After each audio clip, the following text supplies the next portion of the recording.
आता माझी मिसेस म्हणते हा. की आता गाय आमच्या कुटकुटीत झाल्या. ही जी रेडी आहे की नाही, ही रेडी आणली त्यावेळेला कशी होती हो? अगदी मरायला आली. किती रुपयाला आणली होती ती? आता ते बिन पैशाची जाय समजा काय जीवच नव्हता. नव्हता. खाटकाला द्यायची ती आम्ही तुम्ही उचलून आणली. किती जणांना उचलून आणली होती? चौघांनी चार पाय धरून, चारी बाजू चार पाय धरून आणली. आज रोजी तिचं रेडी. ऐकत नाही ते. आता तुम्हाला एकट्याला बाहेर आणली त्याला का? बाहेर येत नाही. आणि म्हणजे धुवून आता 15 ते 20 दिवस झाले बघा या दोन्ही. हा. 15 ते 20 दिवस झाले तर तिला 1 वर्ष झालं असेल. आजच मागणी सकाळी झाली बघा. किती रुपयाला? 8,000.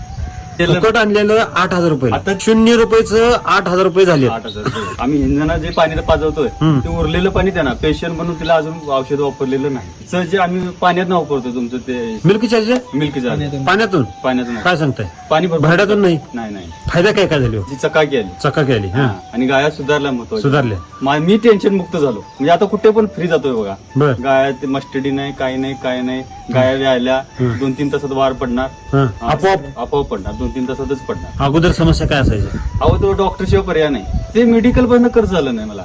म्हणजे डॉक्टरच्या मुळेच कर्ज झालं. हा, डॉक्टर एका वेळेला आले तर किती रुपये आता घ्यायचे? 1500 ते 2,000 रुपये घेतात. एका टायमाला आली की. टायमाला आला. आता डॉक्टर किती दिवसात निघता येते? 1 दिवस पण नाही. फक्त लस भरायला येते. किती महिने झाले आले नाही? आता 1 वर्ष झालं बघ. त्यांची प्रतिक्रिया काय? आता ते परवा म्हणाले की आता तू कुठलं प्रोडक्ट वापर. काहीतरी वेगळं चमत्कार काहीतरी वेगळा. केलाय. हा. त्यामुळे एवढा बदल झालाय. एवढंच नव्हे की तुम्ही इथे थांबणार नव्हता. हं. एवढी शेणाची वास यायचा. सगळा त्रास. हं. आणि आता खाद्यात तर लईच फरक आहे. मी सुग्रास अधिक पॉलिश कोंडा हं. एवढंच वापरतो. अगोदर त्यावेळेस मक्का भरडा काय भरडा द्यायला लागायचं? सगळं प्रत्येक हर एक नमुन्याचं देऊन सुद्धा काय बदल नाही. झाला नव्हता. म्हणजे खाल्ल्याला पचत नव्हतं. नव्हतं.